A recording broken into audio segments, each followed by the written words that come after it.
Lee, innit? Yeah, Wigan and Lee, so therefore Lee is not in Wigan. It's a bus stop. So yeah, he got back.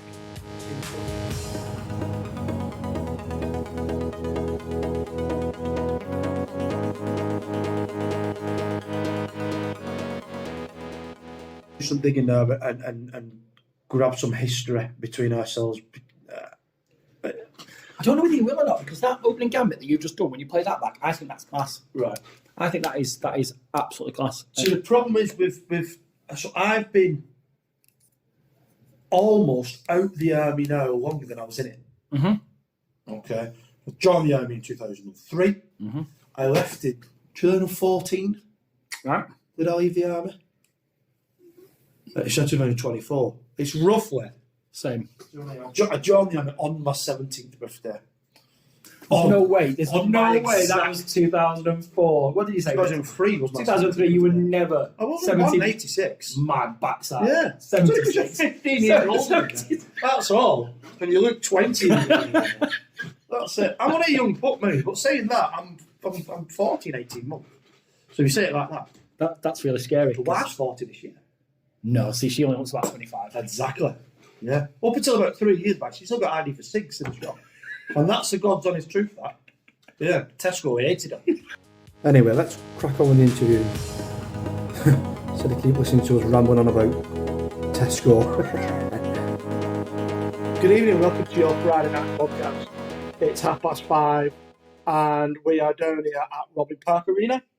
We are. This is Fat Monkey and we are with, tonight, the Wigan Warriors wheelchair team.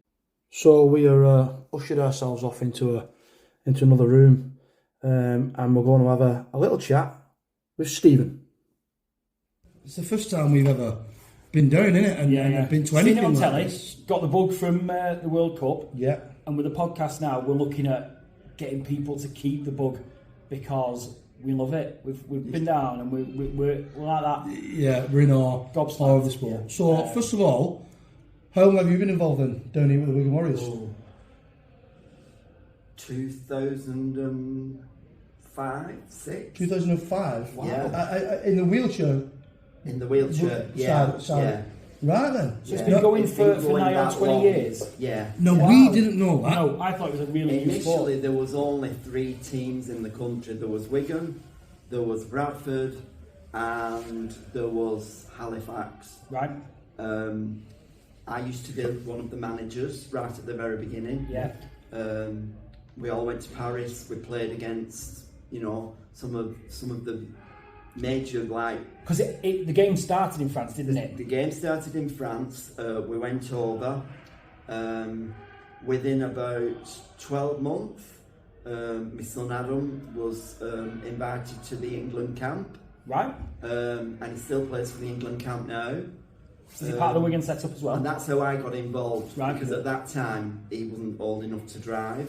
Okay. So I used to come along and then I got involved with it. So yeah. So what's your role now? My role now, well, it's not actually a role. I just come along and they asked me to help out with all the young ones that have started in the past few months.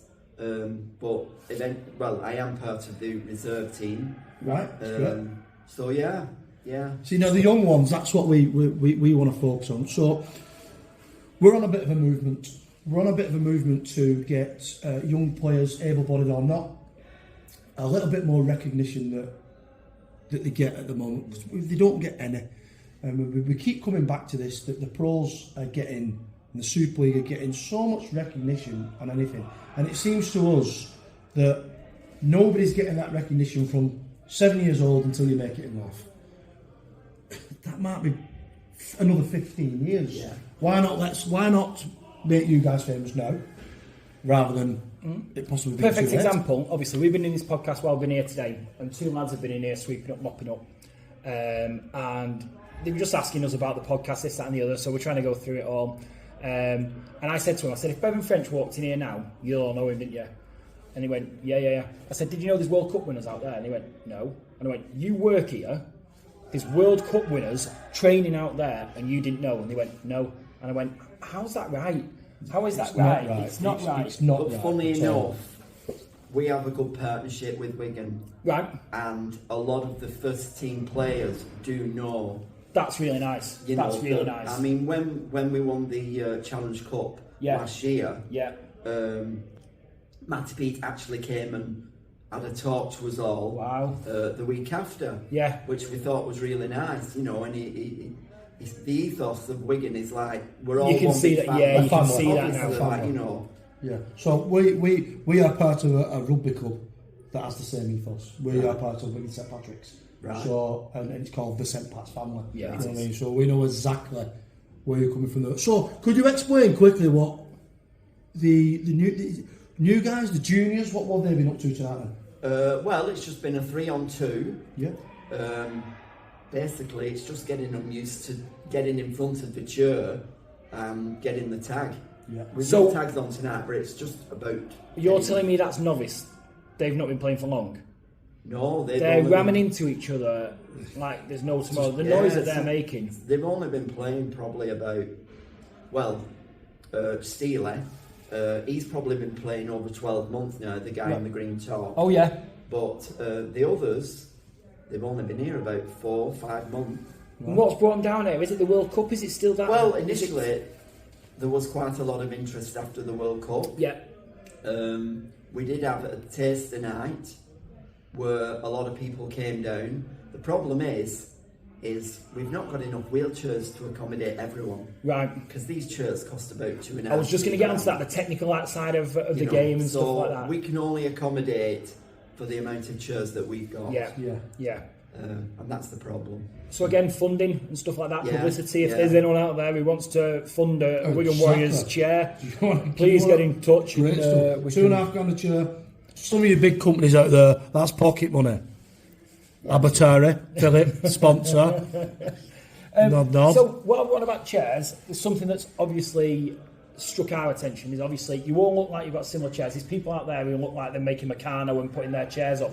Well, there's one guy who sits very upright. Number 9 on his back there. Number 9, that's Phil. Yeah. Phil used to be our coach last year. Right. Why is he so tall? Because he's very tall. So why is his chair? He sits very upright. Is that to doesn't he? accommodate his height? Well, no. What you've got to do is, he's got really long legs, Phil, right? Okay. And you've got to have a chair where you sat like that so you can put the ball on your knee. If his chair was down here, his knees would be out. Right, I get So you know, this is to protect you, really. Yeah. And does it protect you? Because some of them, does it really? Sometimes you do get an impact. But Do you? Yeah. And does it hurt? Yeah. It sounds like it. It sounds like it. When you play your home games, do you play here?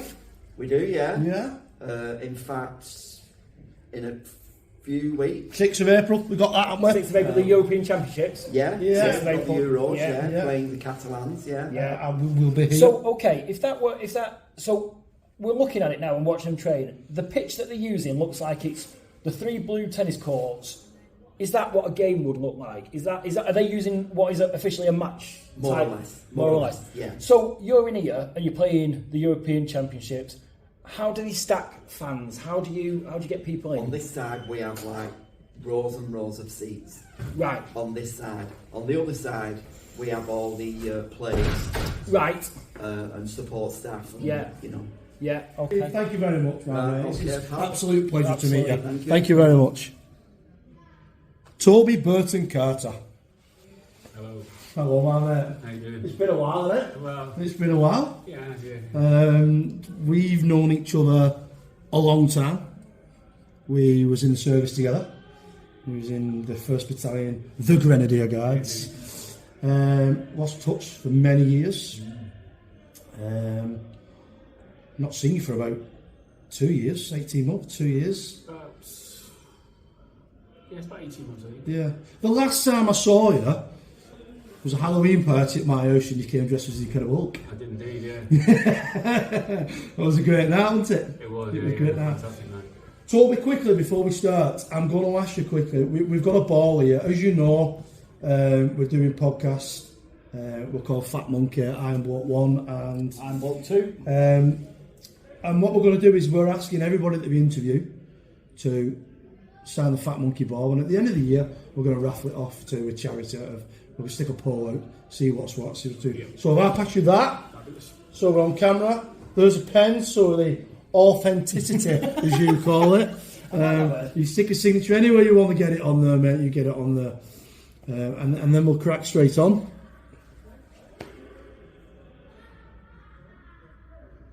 Superb. Thank you very much.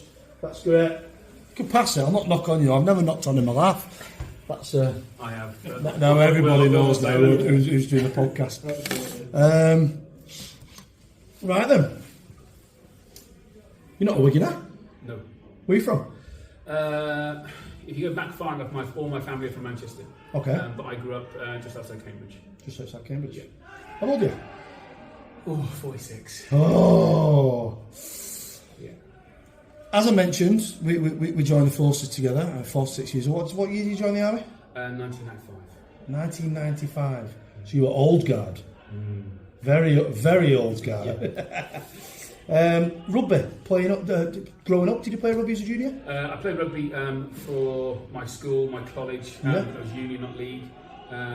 Being down south, the league wasn't massively popular. I followed league, but it just wasn't very popular. Up till what age? Crikey. So 95, how old you been in 95? I was 17 and a half. So you joined the army at 17 and a half, so... I played all the way up till I joined the army. Yeah. You ever touch it in the army? Play rugby in the army? Yeah, a couple of times. Yeah, I played rugby in the army as well, so you know what I mean. I remember playing with Bernie Broad when he broke his finger. Yeah. His little finger was like bent that way. It's now permanently bent that way. But yeah, it's playing with him was just another thing entirely. But if you don't know who Bernie Broad is, folks, I'll leave it there. Just Google it. Okay. Just Google it. Bang it in the comments, and you'll be a bit shocked. He's all over that now. I want to touch on able-bodied and non-able-bodied quickly. I heard before we started about what do they call it? Categories. Yes. Yeah. So you are DPI. Yeah. Which is something like a condition that stops you playing any able-bodied rugby. So you wouldn't be able to play like rugby league with able-bodied people. Okay. And it's not a classification; it's a category. Right. Classifications kind of sit with basketball, where you're numbered and what your ability is, and that's measured on an international scale. Because rugby league is different. They're categories, so you have completely able-bodied. Or non-disability, and then you've got disabled, which can be a partial disability. It could be something that might be genetic but doesn't restrict you. You could have lost a limb, for example. Right. Doesn't affect any element of your game. It's just that you're missing a leg, potentially. And then you have people with spina bifida and people like myself who can't physically walk, which puts us into that higher category. Right. When did you get into wheelchair rugby? 4 years ago.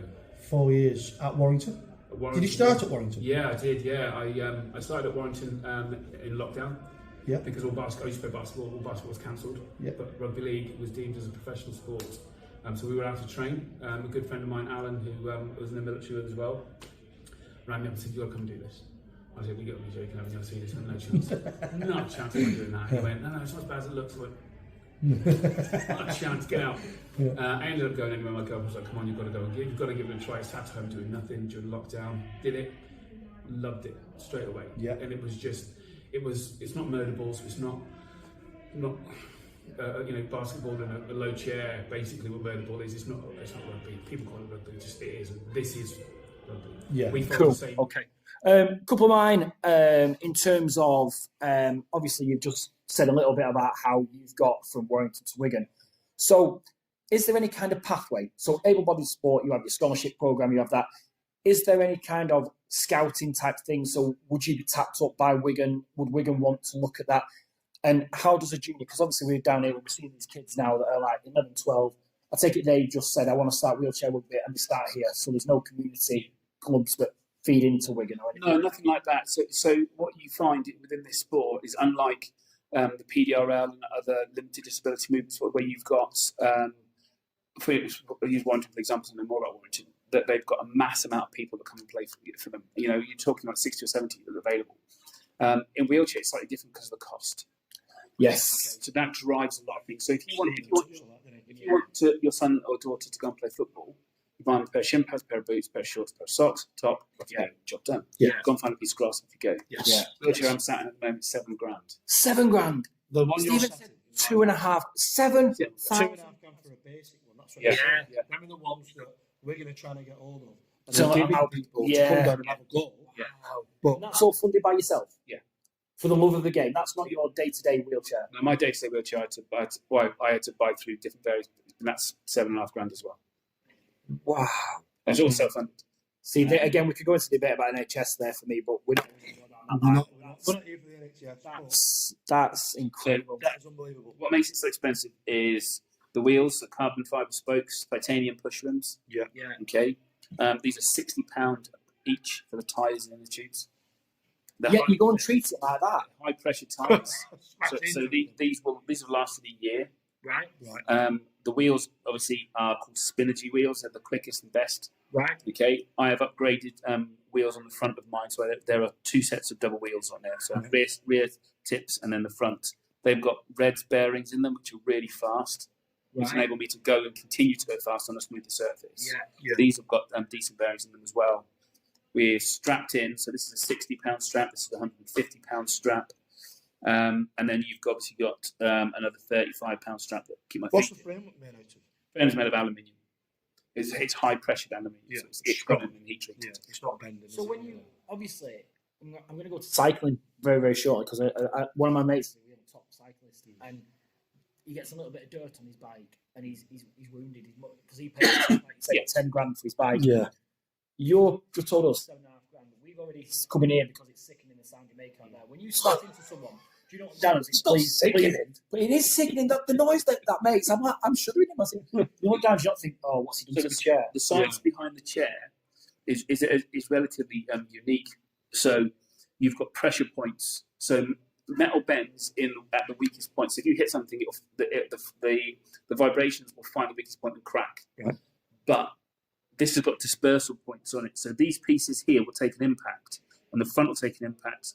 The bars will disperse. By the time it gets up to the rear axle, there's next to nothing left of energy-wise. Right. So they're designed to take a hell of a beating and keep going. And this straight bar here, if you look how long that is, goes straight to the rear axle, that's the strength bar. You hit me on that, you're just going to bounce off. I'm 16.5 stone. If you run into me, you're going somewhere else, aren't you? Ultimately. And then you've got these bits right at the bottom that look like D's.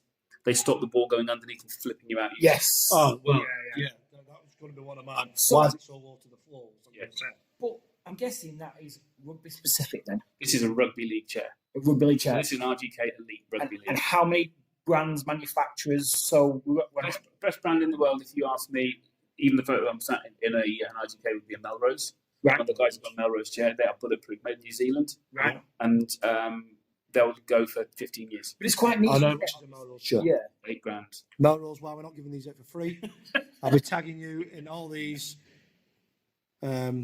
wheelchair sports. Yeah. Melrose, that's terrible. Though, £8,000. Because if you look at how many players will play, obviously it is growing. We appreciate that, but it's still quite niche, isn't it, to have a wheelchair company? You wouldn't just manufacture.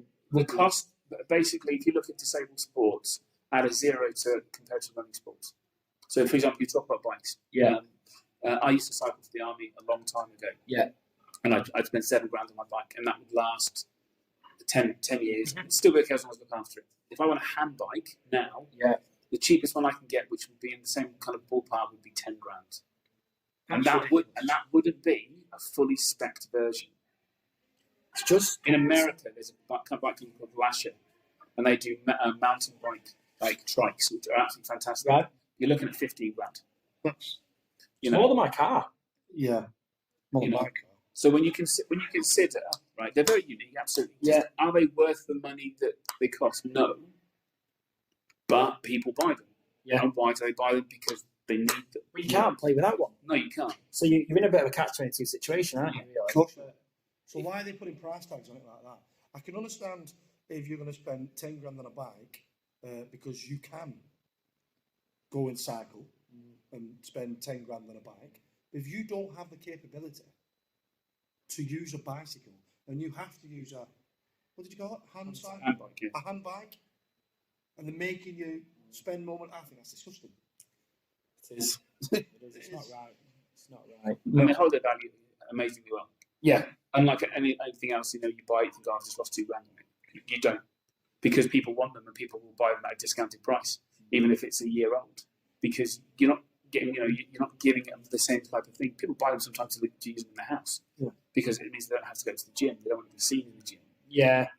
And it's a big stigma around people going to the gym and thinking, oh, if I go to the gym, can I use the equipment? Am I going to get on the equipment? Can I even park outside the gym? Is there availability where the normal person just walks to the gym? Parks where they like, he goes to the multi-story. The elements around, the community and stuff like that, that hinders why people don't want to get into the sport, especially. They see what we used to do, and you go, oh, that's just horrific. Why would you do that? And it's not as bad as it sounds. When we were in the World Cup, when I played in the copper box, it was deafening. Absolutely deafening. But hundreds of people are there, and not once do they ask how much it costs to play. Yeah, you don't think about that either, do you? No one asks that. No one asks that question. Sport, yeah. It's unbelievable. It's like tennis. You want to play tennis, buy a tennis racket. Yeah. You want to running, buy some trainers. Yeah. You want to play it's not right, is it? No, got deep pockets. Exactly. And again, you go back to what you said at the very outset. You do it for the love of the game.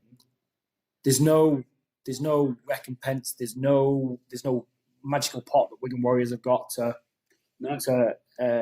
It needs looking at. Of course. This is what the end of the podcast is. It's to get this kind of message out there that the community spirit within rugby is massive. Yeah. But it needs exposure. It needs, and obviously we touched on the Rugby World Cup and how much exposure was gained from that and this, that, and the other. But what do you think the RFL are going to do, or what do you think the broadcasters are going to do to try and keep hold of that enthusiasm? Because people's memories are quite short, aren't they? Quite fickle, and they will forget. And I think the bubble could burst if we don't keep our foot on the gas around the Yorkshire game. I think that you've got amazing ambassadors. James Simpson, for example, ex-army, amazing guy. He plays for the army. I play for the army as well because we have a wheelchair rugby league team as well.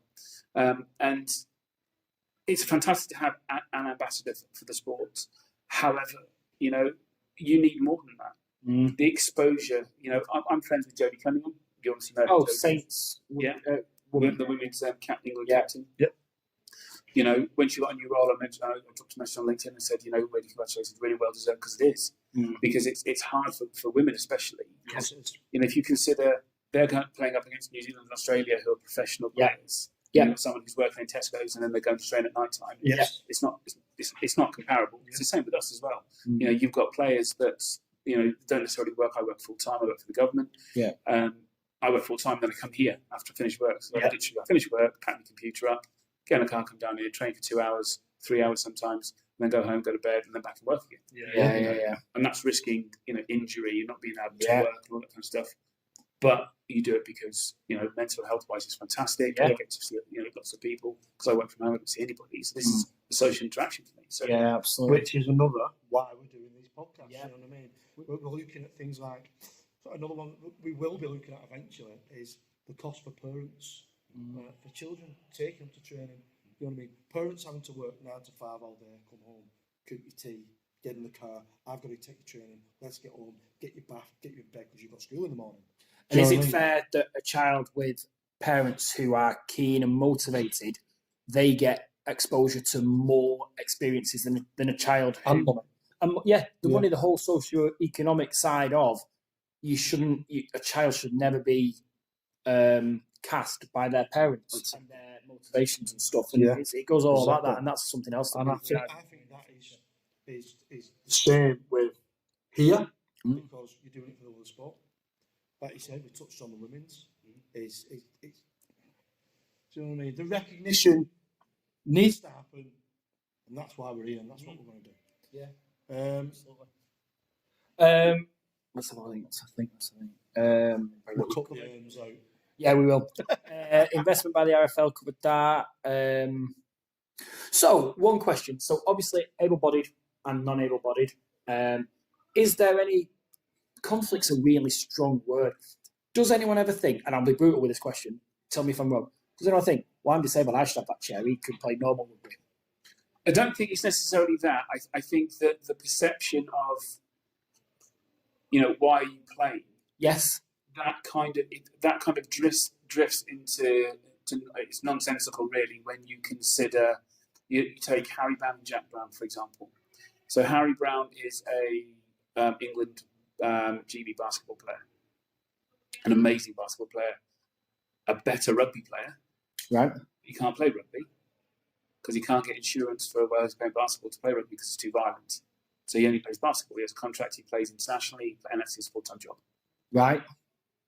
Jack Brown, one of the best players in the world, bar none, fully able-bodied. Why does he play? Because he wants to be like his brother. Because he wants to play with his brother. It's the only sport he can play with his brother on an equal. Do you know what? That's just explained it in one sentence. Yeah. That is, yeah. So why would you even consider? Because people don't go, oh, he's able-bodied. Well, actually, it doesn't make a difference. In Warrington, we had Lenny, Alan, and Julie, which was husband, wife, and son, all playing for the same team. You tell me in any other sport in the world that allows that to happen. That's amazing. That's my naivety. And this is the message we need to get out, because I think me and you watching someone walk up and then sit in the wheelchair, you'd think, well, why is that allowed? Why is taking a disabled person's chair there? But stuff like that. The public doesn't know that. Do you think if the public knew all the ins and outs of what you can and can't do, you would have more people in this court tonight? Probably. Yeah. And I think that if it was more accessible to people, because if you look at, how do you get people involved in something? You have to motivate them to do it. Yeah. How do you motivate them to do it? Is you show them. If you show them it's accessible, they'll do it. If it's not accessible, they'll just go, I'm not doing that. Like race car driving, for example. You don't go and go, I'm going to go race car driving. Why? Because it costs a fortune. So I'm not going to do it. I'm not going to bother. Yeah. If you look at that from a hyper-end perspective and take it down to someone who hasn't got a lot of money and they go, oh, I want to try wheelchair rugby league, and they go, yeah, but it's in the cost of a chair. We can't afford that. You ain't doing that. And there it is. It's the price. It's the what do you deem as an acceptable price to start? There is no starting price. These guys here turn up and use club chairs that have been donated by the other players, chairs that we got off the back of the World Cup prior to the World Cup starting because it was delayed. Yeah, but they're not great chairs, but they're chairs. So you can join in. So how many chairs have you got here to loan out, if you will? Probably about 10 or 15 maybe. I have my own chair. Phil has his own chair. A lot of the first team have their own chair. Yeah. All the Super League team have their own chairs. Yeah. So going on to that then, you look at the Super League squad. So I say we. That's really because we're not trying to be biased in any way, shape. But Wigan have got a first team squad and a reserve squad. Is that unique? No. So quite a few have. Yeah. So you've got a development squad and your first team squad. Development squads. They're the people that you want to be progressing. Yeah. So we have obviously a quite a big split. So we'll have the juniors and then the first and the development team together, because the development team need to learn from the first team. So you're a first team player. So on, I don't know, Saturday, the first team, can you play in the reserves, the development squad? Or are you? So can we play down instead of playing up? Yeah. So I'm not 100% sure about that, to be fair. It used to be you couldn't play down, you could only play up. So development squad. So you're out injured. Someone else. Some of the development squad can play up. Yeah. Right. I believe the rules might have changed. The rules have just been released, so I'm not 100% sure. We saw that. Yeah. You had a little so there are differences, and they do change every year depending on abilities and stuff, and what people deem to be acceptable. Yeah.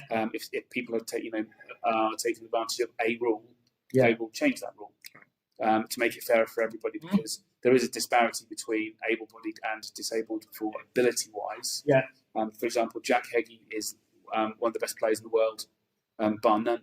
He's one of the quickest players in the world. He makes mistakes like everybody else, but he's an amazing player. Which one's Jack? The one with Jack. the potential. So he's the guy in the really low chair, the black and white top, with his knees sticking out really far. You can't see him actually at the moment. He's backed. You got Phil, the big guy in number 8 or number 9, so top. Yeah. He's the current Ireland international coach. Right. He knows more about rugby and forgotten more about rugby than everybody else knows. Right. And he is one of the most amazing players. You know, and what he does is phenomenal. Chris, with his back to you in the Old Red. Yeah. Ex-basketball player. He's the one who said he's the most disabled when they were in the hoodie before. Yeah. The guy he's an amazing. I'm the most disabled one, he says. Yeah. The guy sat next to him is Adam Rigby. Yeah. Adam's an England international player. Won the World Cup last year. Sorry. So, and the guy walking back holding his arm on his deck, and he's another England World Cup winner. Right. Superb. So we've got knowledge and strength in depth to progress forward. And it's just about progressing forward, and bringing the juniors on and getting them into a situation where they need to be, and building that confidence in the chair and watching the senior team play, because ultimately that's what it is. And Wigan are fantastic about supporting us. They've got the Vivo machine that we use to analyse. So we have an hour of analysing at the start before training. So we're looking at everything and going like, this is what it is. These are weak points we need to work on. So it's fantastic. Yeah. No, that's good. So I think before we wrap it up, because there's loads more questions, and I think we have to come to another session and we have another one. Yeah, there's loads. But the big one, obviously, you've got a massive game, European Championships. We saw, like you quite mentioned, 24,000 over there for the World Cup Challenge. It'd be great to get this place rocking on the 6th. How would people get tickets for that? They'll be on the website. So they'll probably be on Facebook as well. They'll advertise, because last season, just prior to us going to the final, Matt Peets came down and he had a chat with all the players, which is just is amazing. The fact that he took time out of his schedule to come down and chat to the players. So that we know that means a massive amount to the players and the club. So we know that they'll do as much as they possibly can. Perfect. Yeah, because we want to get this place rocking. Yeah, we want to everything we can to get it rocking. Toby, it's been a pleasure. Absolutely. As always, I love you to pieces. Thanks, man. I appreciate that. And that's it. That was an amazing interview, man. Absolutely. Yeah, it was to come down, to be invited down and meet these guys. And we'll definitely be back. Yeah, 100%. And Toby is such a lovely man to meet. He's so humble. Yeah. You know what I mean, to speak to. But that's it. Until next time, my mate. Indeed. And that's it. Done and dusted. We've been Fat Monkey. Thank you very much for listening. Follow us on all our socials, and we'll see you next week.